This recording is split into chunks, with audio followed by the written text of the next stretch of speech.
Subscribe करें हमारे YouTube channel साधना gold को और पाएं वीडियोस सबसे पहले। बेल आइकन दबाना ना भूलें। स्त्रियों के ऊपर ही अटैक नहीं होते, पुरुषों के। स्त्रियों के भी अटैक होते हैं पुरुषों के ऊपर। मैं अपने अनुभव से कह रहा हूं और बहुत बड़ी बात कह रहा हूं, इशारे में कह रहा हूं। स्त्रियों के ऊपर ही बर्बर बलात्कार नहीं होते, पुरुषों के साथ भी हाथापाई हो जाती है। मुंह से प्रेम करो, ये अनुभव से कह रहा हूं, सुनी ही बात नहीं कह रहा हूं, अपने संग अनुभव की बात कर रहा हूं। कोई बताएगा नहीं अपनी ये बातें, सीक्रेटली बातें कोई नहीं बताता, मैं बता रहा हूं।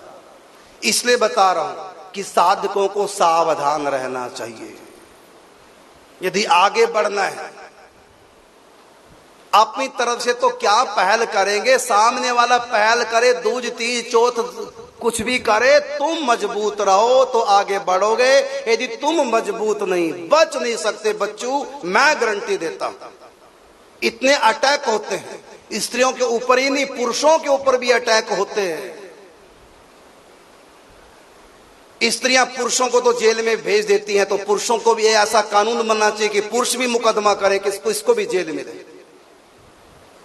जब स्त्रियां पुरुषों को जेल में कर देती है, मुझको छुआ है तो मुझको देखा है, मुझको गलत इशारा किया, मुझसे गलत हरकत की, मुझको छुआ है, छेड़खानी की है, जब स्त्रियां पुरुषों को कह सकती हैं और उनको जेल में कर सकती हैं, तो पुरुषों के लिए तो एक कानून होना चाहिए ना कि इस लड़की ने मुझको छेड़ा है, तो पुरुषों की भी तो सुनाई होनी चाहिए कि नहीं। पुरुषों का कोई इज्जत मान सम्मान नहीं होता। हिम्मत कैसे पड़ जाती स्त्री को भी। संत रूप में मैं हूं, मैं संत हूं, सब कुछ छोड़ के संत बना, कम से कम मुझको तो छोड़ दो। मैं सबको मां बहन बेटी की तरह मानता हूं, हमसे छेड़खानी करने लग जाती है। ये बातें कोई बताएगा नहीं, मैं बता रहा हूं, क्योंकि मैं इसमें बड़ा कट्टर हूं। पर धन पत्थर जानिए, पर स्त्री मात समान। स्त्री और धन ये दोनों ही व्यक्ति को बेमौत मारते हैं। इस बात के लिए बड़ा सावधान रहना पड़ेगा। ये तो हमारे पंडित जी की इस दास के ऊपर कृपा हुई है। पंडित जी ने मुझको कहा था एक बार, स्त्री धन से बच के रहना। स्त्री और धन, यही है दो, स्त्री और धन, और स्त्री के लिए पुरुष और धन, स्त्री साधक के लिए। इन चीजों से बचकर ही हम आगे बढ़ सकते हैं। ये कोई हैरानगी की बात नहीं, कोई भ्रष्ट हो गया, ये हैरानगी की बात नहीं। हैरानगी की बात तो यह कि व्यक्ति बच गया, ये हैरानगी है, ये चमत्कार है।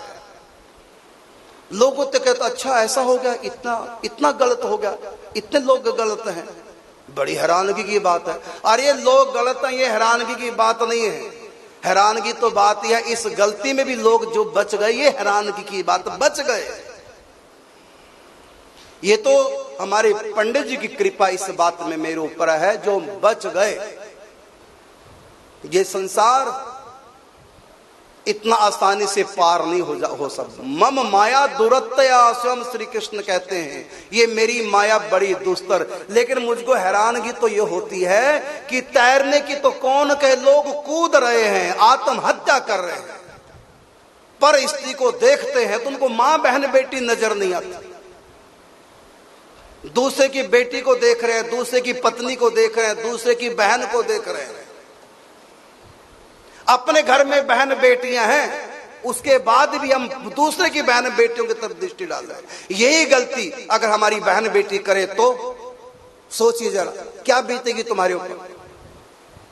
और दूसरा हमारी मां बहन बेटियों के संग कहीं गलत शरारत करे तो हम किस मुंह से उनको रोकेंगे। तुम्हारी आत्मा मानेगी।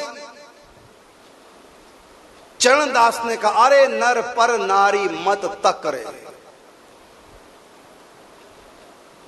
पर स्त्री पर नारी पहने छुरी, मत कोई लाओ अंग। रावण के 10 शीश गए पर नारी के संग। एक व्यक्ति हमारी कथा कराना चाहता था, जब उसने हमारी कथा सुनी तो कैंसिल कर दी कथा।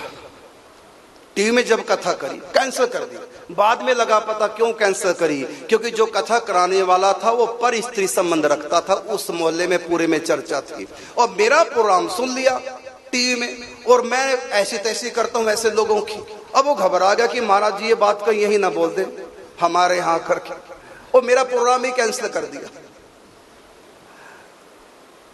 चोर की दाढ़ी में तिनका घबरा गए कि यही बात कहीं यहाँ बोल दी मैं तो मुंह दिखाने लायक नहीं रहूंगा, और मैं तो सरेआम बोलता हूं। बहुत कुछ हो रहा है संसार में, समाज में। औरों की छोड़ो, नास्तिकों की बातें, मैं भक्तों की बातें कर रहा हूं। भक्तों का ऐसा जीवन, माला भी जप रहे हैं पर नारी की तरफ भी कुदृष्टि डाल रहे हैं।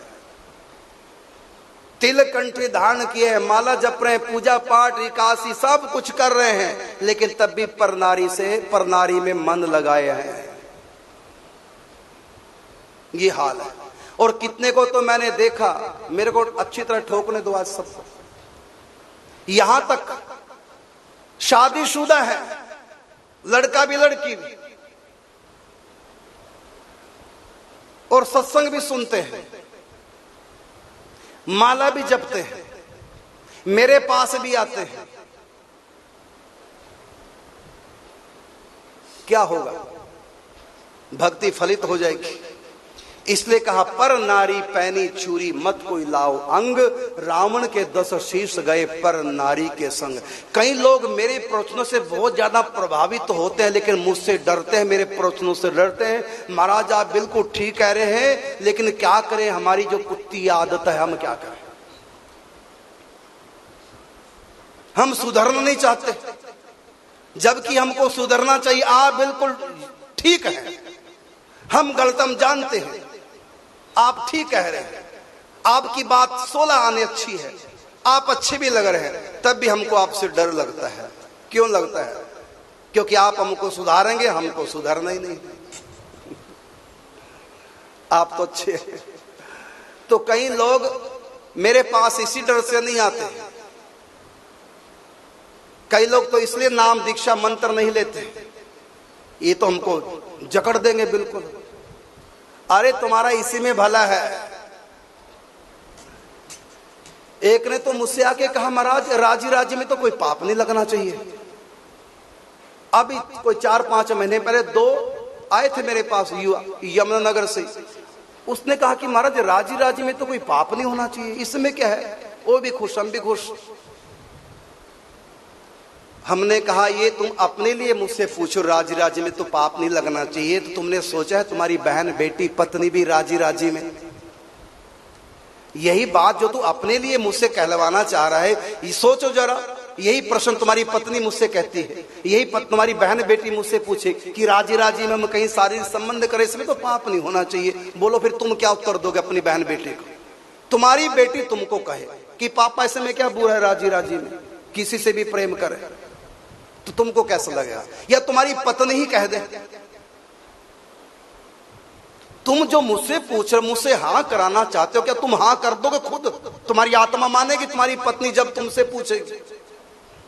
इतना बुरा हाल हो रहा है। अभी परसों की बात, तलाकशुदा एक लड़का हमारे पास आया। हमने कहा कि तलाक हो गया तुम्हारा भी, उसका भी, तुम भी रिमैरिज कराओगी, वो भी। तो देखा मैंने दूसरी मैरिज सक्सेसफुल हो जाती है। ये मैंने उनको कहा क्यों? क्योंकि जो गलतियां की दोबारा गलती नहीं दोहराएंगे। यदि अभी दूसरा भी तलाक हो गया तो लोग कहेंगे यही गलत है, देखो दूसरा भी ऐसी हो गया। तो जब तुम दूसरी शादी करके सुधर जाते हो तो पहले में सुधर जाओ। जरूरी है कि दूसरे की दोबारा शादी करनी, वो भी तो किसी की होगी ना जो तलाक लिए। कुमारी तुमको मिलेगी नहीं, तभी तुम किसी की जो तलाक छोड़ दिया वही तो तुम लोगे। तो इसमें अच्छा लगेगा और ये कोई प्यार होगा? अपनी को तुमने छोड़ दिया और दूसरे की से तुम दूसरी शादी कराओगे दूसरी तलाकशुदा से, तो उसमें कैसे प्रेम? उस लड़के ने एक बड़ी विचित्र बात कही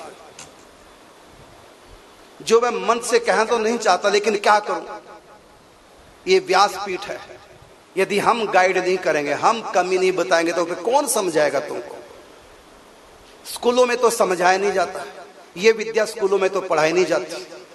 माँ बाप संकोच के मारे कुछ नहीं कहते, तो कौन समझाएगा। उस लड़के ने मुझको बताया, इशारे में मैं बताऊंगा।